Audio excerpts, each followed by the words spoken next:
Hello, everyone, and welcome to Go Ahead Tell Me. My name is Carly, and I'm joined today by another Carly, writer and director Carly Usdin.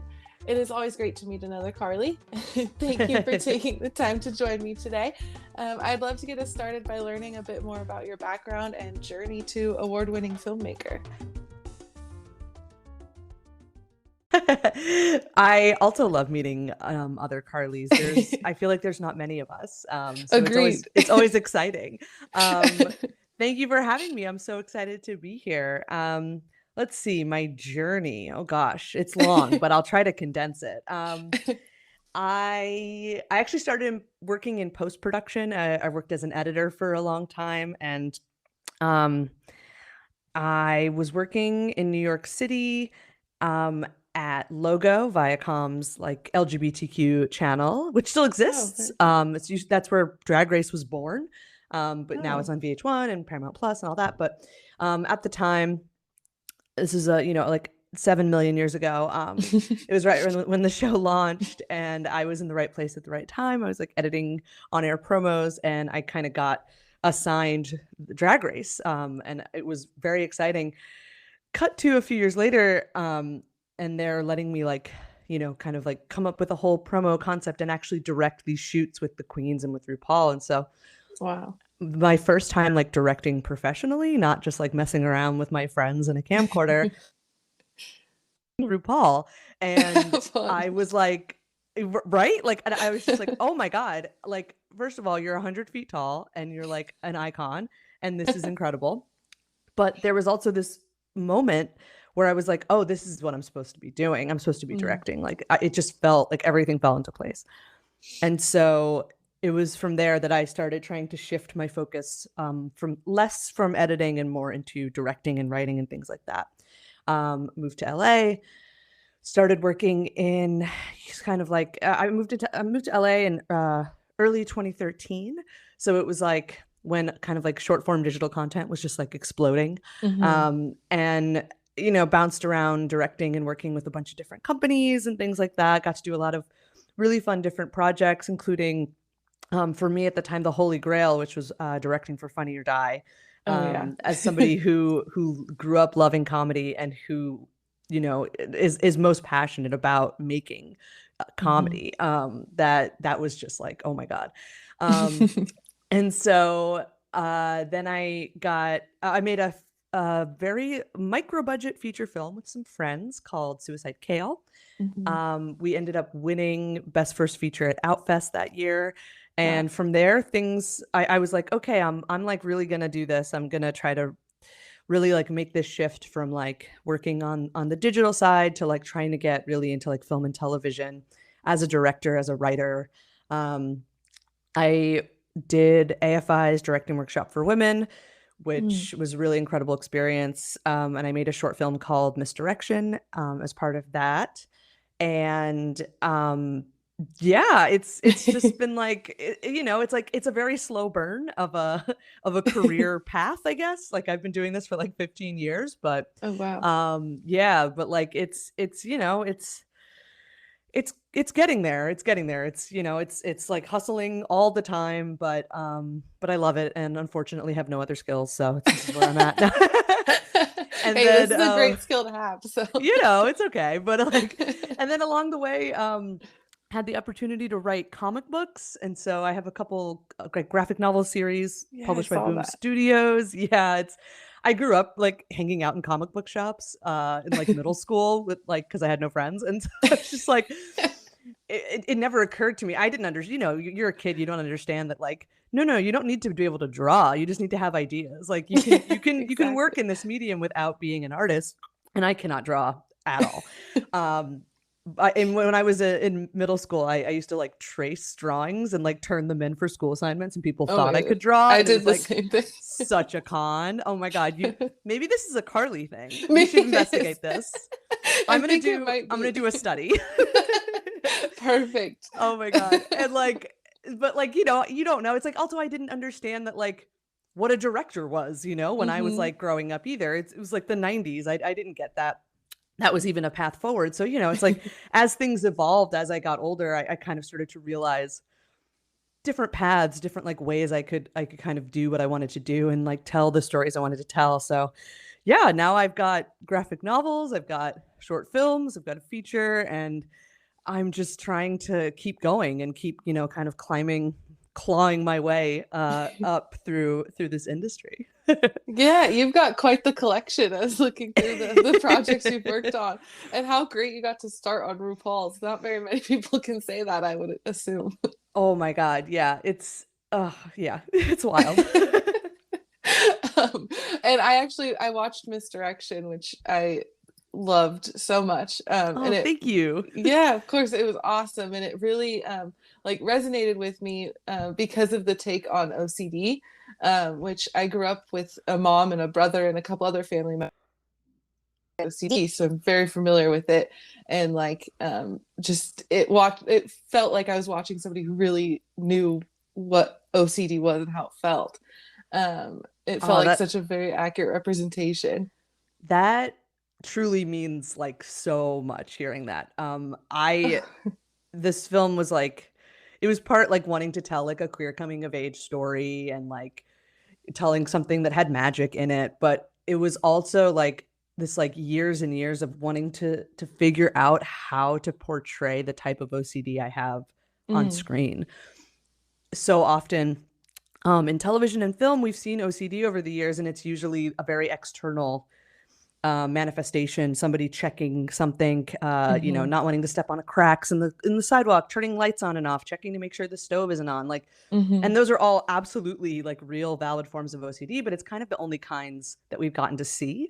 mhm, Um, which I think is part of the reason why it took me so long to realize I had OCD, was mhm, because I had never understood that you could just do this like kind of internal, very private counting thing that is what I have and which is what I wanted to portray in the film. So anyone that, I think there's a lot of kind of like elements of the short that people can kind of latch onto, whether it's that like kind of coming of age unrequited love story, or anybody who's really into magic or finds magic to be interesting. mhm. But there's also the OCD and mental health element of it, and it's so meaningful anytime somebody tells me that like the film in any way spoke to them on that angle, because it was something I had no idea if I could pull it off, like to actually have it be on screen and be part of the story and translate in a way that an audience would actually understand what was happening. So that's a very long-winded way of saying thank you.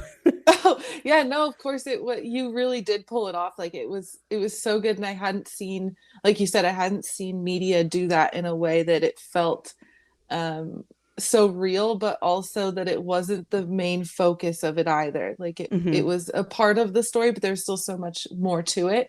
And sometimes I feel like that kind of gets like when mental health is addressed, that just becomes the focus, and then there's like they don't Hmm. live outside of that mental health issue.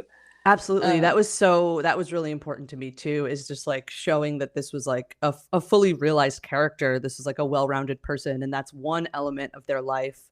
But they have so many other things, going on. It's also why I chose not to do, for the queer storyline, was more like an unrequited love coming of age mhm. story versus like a coming out story, because I've seen it. Like I don't need to see coming out stories anymore. We've seen so Yeah. many of them. So it's, I wanted to really, make it be more like, no, this person just happens to be queer and happens to Hmm. be in love with their roommate. Now what happens? They just happen to have OCD, and sometimes it's fine and it's manageable, and sometimes it can get to be overwhelming. And I think for people who have lived those experiences, I hope that it feels authentic. Yeah, I mean, I definitely with the mental health and the OCD, it felt so authentic to me, and I feel like that's a like the way it's approached. I just wish it was more common for, like Mm, you said, the coming out, and like it doesn't need to be a coming out story. It's just part of their story. Um, yeah. And it was and like it wasn't a story about them getting diagnosed with a mental illness. Like they had it, yes, they were living with it already. Um, mm-hmm, really the story was about them like channeling all these different energies into discovering magic. Like that was the coming out story. That was mm-hmm. the like introduction to something new. The other pieces of it were just facets of their life. Yes, I loved it so much. I watched it Thank twice. you. It Oh was my so goodness. good. Thank you so much. Yeah, no, it was so great. I like started sending it to friends already, and it's like you have to check this one out. It's so good. And my best friend's super into magic, so I'm excited for her to watch it. Oh, awesome. So kind of on that same note, I wanted to ask you, like, what is important to you in terms of what people take away from your work? Because I see a lot of your work is very like intellectual, and it has a lot of meaning to the work. Well, I've never heard my work described as intellectual, so thank you. I'm taking that with me. I'm definitely gonna hold on to that. I I think, it's like it's tough because like there's the projects that you do because you're hired to do them, and there's the Hmm. projects you do because they are like meaningful, or like they're projects I get to write Hmm. and really like craft from the start.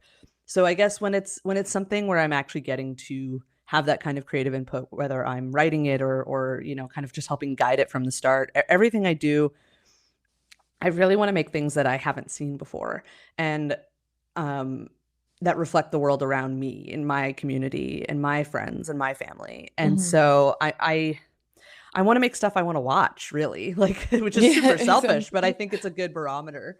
No, On what, totally. because it's like everyone has.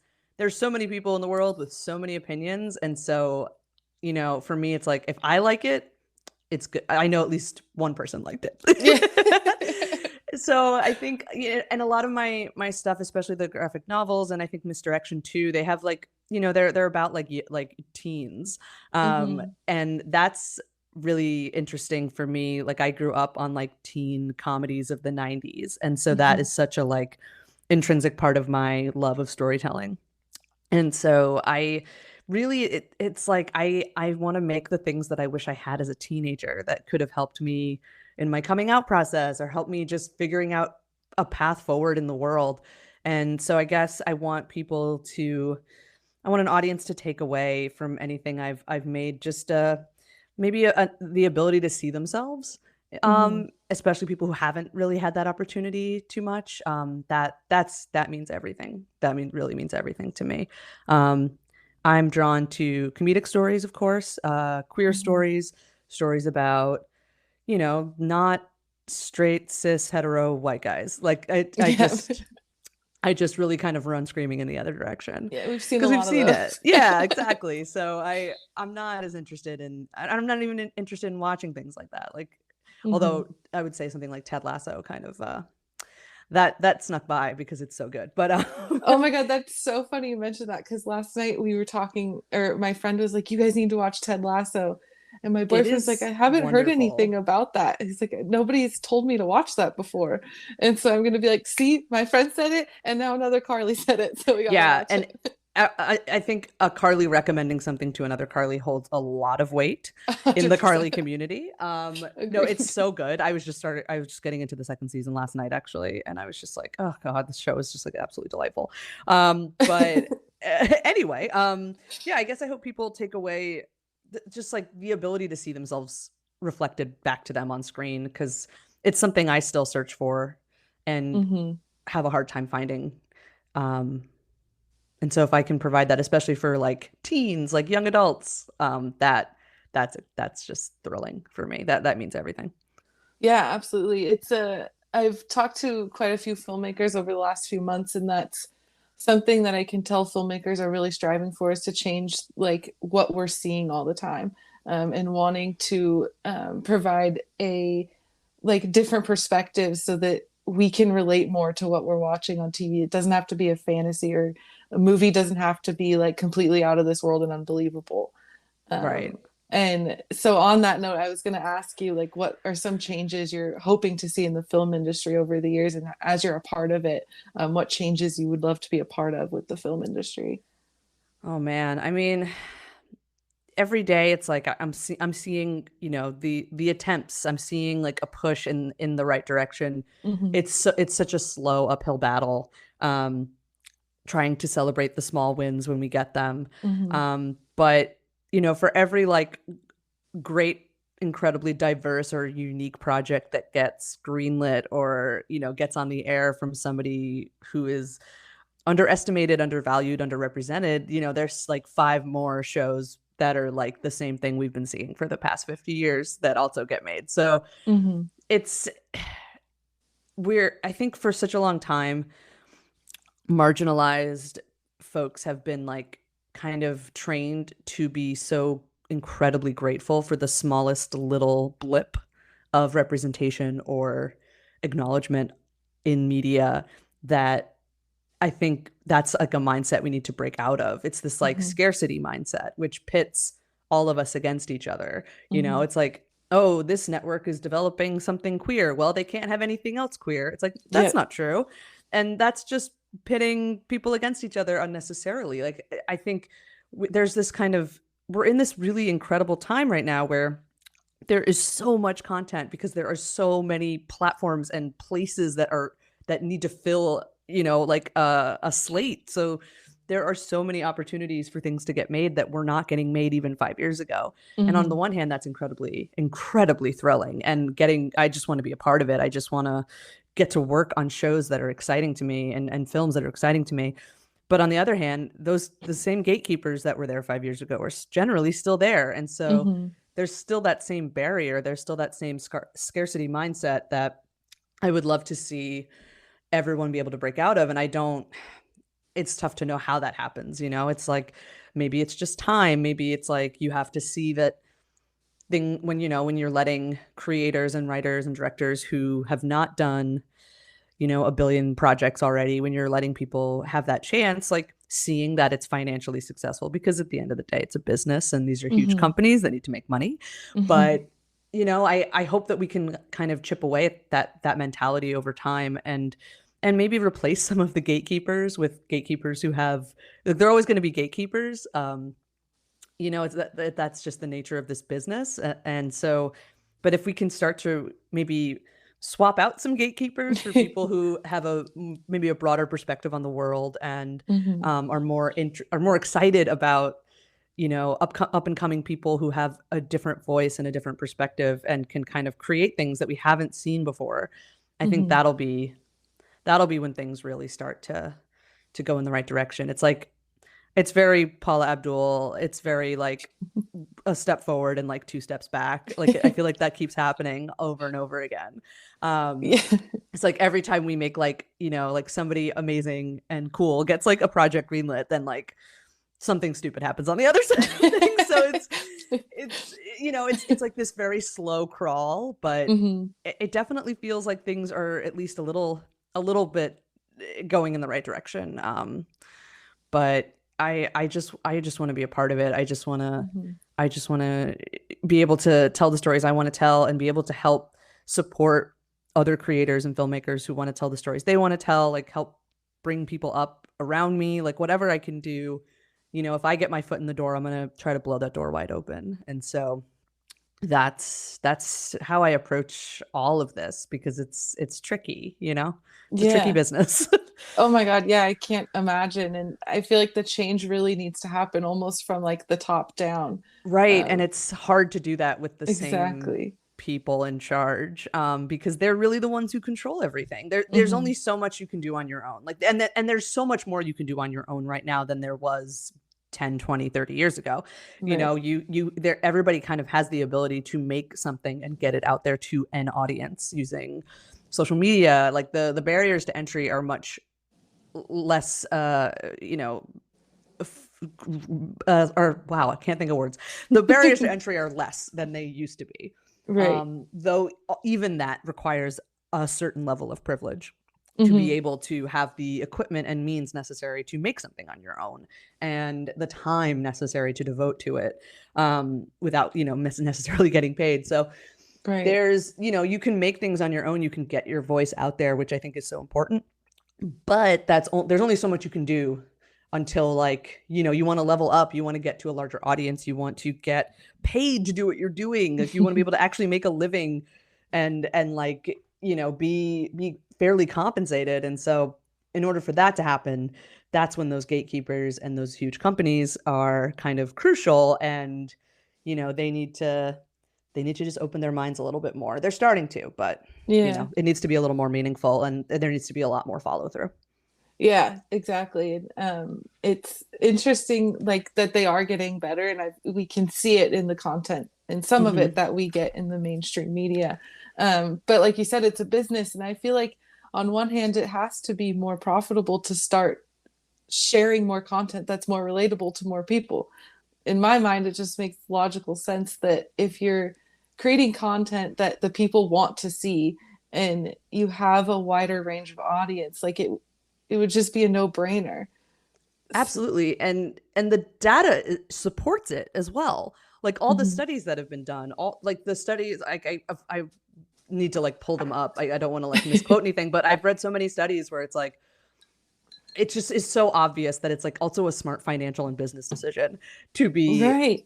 to be doing things like this. So it's people just get stuck in a way of doing things, and people are they can't see the forest of the trees or whatever. So it's getting there, but it's very slow. But I agree, kind of a no-brainer.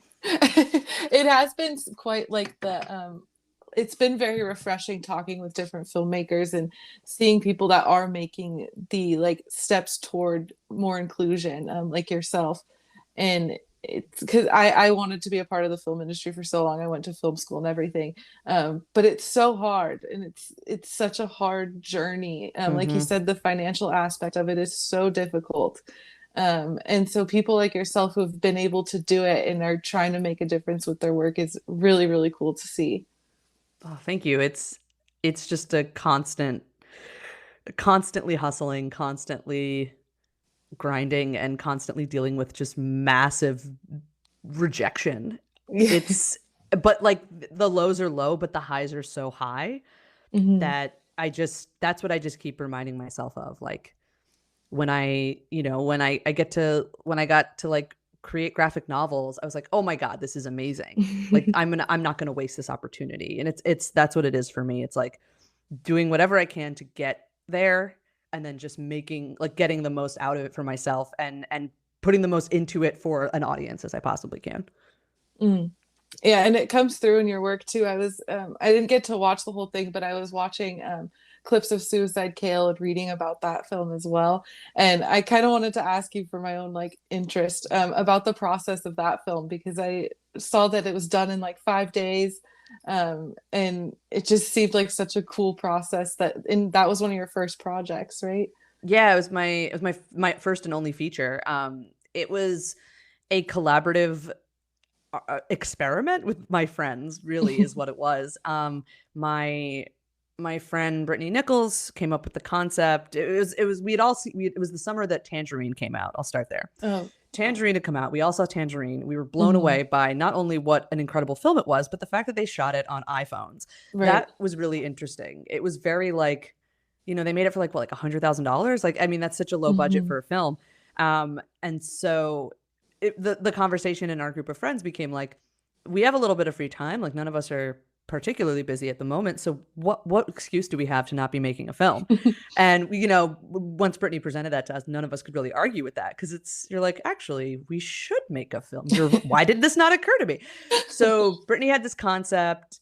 She pitched it to all of us. We kind of rounded up the team. Um, I directed, edited. My wife, Robin Romer, is a photographer and producer. She shot it. We shot it entirely on DSLRs using Wow. just natural light. One of the stars of the film, our friend Jessica Nicole, who's an incredibly talented actor in her own right. Mhm. She's like, let's shoot it at my house. Her house is just sort of like already kind of art directed beautifully and has a lot of natural light. So we're like, okay, we can do this. Brittany wrote a script, but the script itself was under 40 pages, which for a Wow. feature is not a script.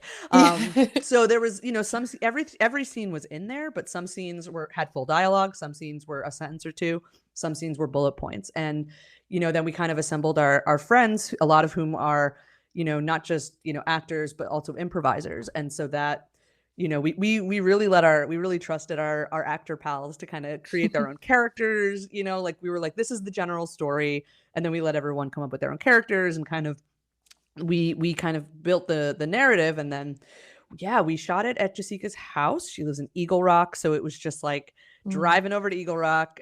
We would shoot 8-hour days, because, real talk, we all live lives, we wanted to like not be, this whole like what 12, 14, 16-hour days. You don't need that. You don't need to do that.